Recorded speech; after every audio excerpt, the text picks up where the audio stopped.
അപ്പോളേ നമ്മുടെ ഇന്നത്തെ പരിപാടി എന്താണെന്ന് വെച്ചാലേ, ഇന്നലെ രാത്രി ഒരു 9:30-10 മണിയൊക്കെ ആകുമ്പോഴത്തേക്കും ഗസ്റ്റ് വിളിച്ചിട്ട് പറഞ്ഞു കപ്പൽ കോട്ടേജിൽ ലൈറ്റ് ഓഫായിപ്പോയി, ലൈറ്റുകളൊന്നും വർക്ക് ചെയ്യാനുള്ളതാന്ന് പറഞ്ഞു.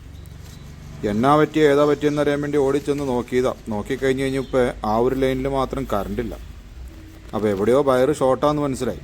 പിന്നെ അത് തപ്പി പിടിച്ചെടുക്കണമല്ലോ എന്ന് എഴുതിയൊരു കാര്യം ചെയ്തു. പുറത്തേക്ക് പോയേക്കുന്ന ലൈറ്റിൻ്റെ കണക്ഷൻ അങ്ങോട്ട് കട്ട് ചെയ്തിട്ടിട്ട് നേരെ അവിടെ നിന്ന് അങ്ങോട്ട് ഓണാക്കി. ഇപ്പോൾ സംഗതി ഓണായി. അപ്പോൾ പിന്നെ കോട്ടേജിനകത്ത് കറണ്ട് വന്നു, വഴിക്കായിട്ടുള്ള ലൈറ്റ് ഓഫായി. കാരണം കട്ട് ചെയ്ത് കളഞ്ഞല്ലോ. എന്നാ സംഭവിച്ചേക്കണമെന്ന് അറിയണം. രാവിലെ ഗസ്റ്റ് ചെക്കൗട്ടൊക്കെ ചെയ്ത് എല്ലാം കഴിഞ്ഞ് പോയി കഴിഞ്ഞപ്പോൾ വയ്യ ഷർട്ടും മുണ്ടും മാറിയിട്ട് മുകളിലേക്ക് ചെന്നു. ഓരോ ഏരിയ മാന്തി പൊളിച്ചാട്ടാണ് രാവിലെ തന്നെ കണ്ടേ. ഉറുമ്പുകൾക്ക് തിന്നാൻ വേണ്ട മണ്ണും മണ്ണിനകത്തുള്ള പൊടിയും സാധനങ്ങളും കീടങ്ങളും ഒക്കെ ഉണ്ട്. എന്നാലും ഉറുമ്പിന് നമ്മുടെ ഓസിൻ്റെ ഉള്ളിൽ കൂടെ കയറി വയറ് കടിച്ചു മുറിച്ചാലേ ഉറുമ്പുകൾക്ക് സമാധാനമാവുള്ളൂ. അതാണ് തൊട്ട് സംഭവിച്ചേർന്നേ. ഉറുമ്പ് കയറി വയറ് കട്ട് ചെയ്ത് വയറിൻ്റെ സ്ലീവൊക്കെ തിന്ന് തീർത്തിട്ട് രണ്ട് വയറ് തമ്മിൽ ഷോർട്ടായിട്ട് അവിടെ ഇരുന്ന് ഉരുകിപ്പോയി.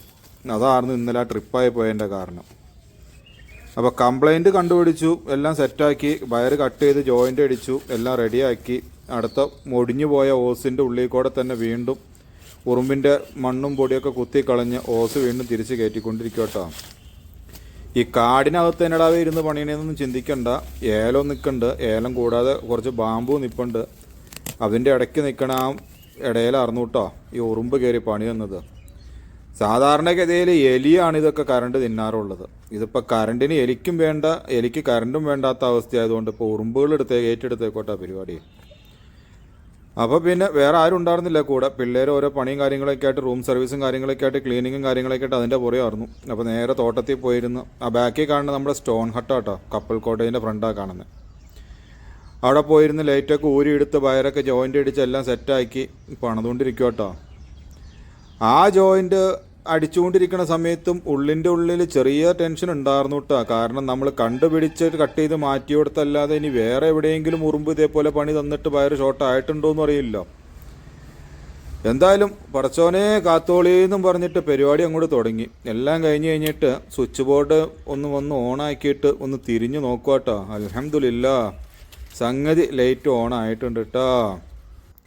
പട്ടാപ്പായിൽ ലൈറ്റ് കാണിച്ചു തന്നുകൊണ്ടിരിക്കുന്ന സമയത്ത് ഇങ്ങനെ ബ്ലിങ്ക് ആവണത് വേറൊന്നുമല്ല കേട്ടോ, ക്യാമറയിൽ ഇത്ര വെളിച്ചത്തിൽ കാണുന്നോണ്ടാട്ടാ. ലൈനിൻ്റെ കംപ്ലൈൻ്റ് ഒന്നും അല്ലാന്ന്. അങ്ങനെ അതെല്ലാം ശരിയാക്കി കഴിഞ്ഞിട്ട് നോക്കിയപ്പോൾ ഒരു ബൾബ് കത്തണ്ടായിരുന്നില്ല, അത് ബൾബ് പോയതായിരുന്നു. അതും സെറ്റാക്കിയതേ നമ്മൾ അയച്ചു വെച്ചേർന്ന സ്വിച്ച് ബോർഡ് വീണ്ടും അയച്ച് സെറ്റ് ചെയ്യുക കേട്ടോ. അപ്പോൾ ഇത്രയും ഉണ്ടായിരുന്നുള്ളൂ ഇന്നത്തെ വീഡിയോ ഇഷ്ടപ്പെടുവാണെങ്കിൽ എങ്ങനെയാ ലൈക്ക് ചെയ്യാനും ഷെയർ ചെയ്യാനും കമൻറ്റ് ചെയ്യാനും മറക്കരുത് കേട്ടോ. നമ്മളെന്ത് പണിയും പിടിക്കുമെന്ന്, ഇവിടെ എന്തും പോകുമെന്ന്. മുറിവൈദ്യൻ ആളെ കൊല്ലുമെന്ന് പണ്ടാരണ്ട് പറഞ്ഞ് കേട്ടിട്ടുണ്ടല്ലോ. അങ്ങനെ മുറിവൈദ്യനെ കൊണ്ട് ആൾ ചാവാതിരിക്കട്ടെ എന്ന് മാത്രമുള്ള തേട്ടാന്ന്. അപ്പോൾ അങ്ങനെ ആ പരിപാടിയും തീർത്തു, എല്ലാം കഴിഞ്ഞു. അടുത്ത ഗസ്റ്റ് വരുന്നതിന് മുമ്പ് എല്ലാ പരിപാടിയും സെറ്റാക്കി, കറണ്ടിൻ്റെ പ്രോബ്ലവും തീർത്തു. അൽഹംദുലില്ലാ കാര്യങ്ങളൊക്കെ സെറ്റാക്കി. അങ്ങനെ സ്വിച്ച് ബോർഡും അടച്ചു, സ്വിച്ച് ബോർഡിൻ്റെ ഫ്രെയിമും വച്ചു സെറ്റ് ചെയ്തു. ലൈറ്റ് ഒന്നോടെ ഒന്ന് ഇട്ട് നോക്കണ്ടിട്ടാ. പിന്നെ സാധാരണഗതിയിൽ സ്ക്രൂട്ട് മുറുക്കി കഴിഞ്ഞിട്ട് നോക്കുമ്പോൾ എവിടെയെങ്കിലും എന്തെങ്കിലും പ്രശ്നം കണ്ടാലോ സ്വിച്ച് ഓണാക്കി ചുറ്റുപുറം നോക്കി. അൽഹംദുലില്ലാ സെറ്റായിരുന്നു കേട്ടോ. അപ്പോൾ താങ്ക്സ് ഫോർ വാച്ചിങ്.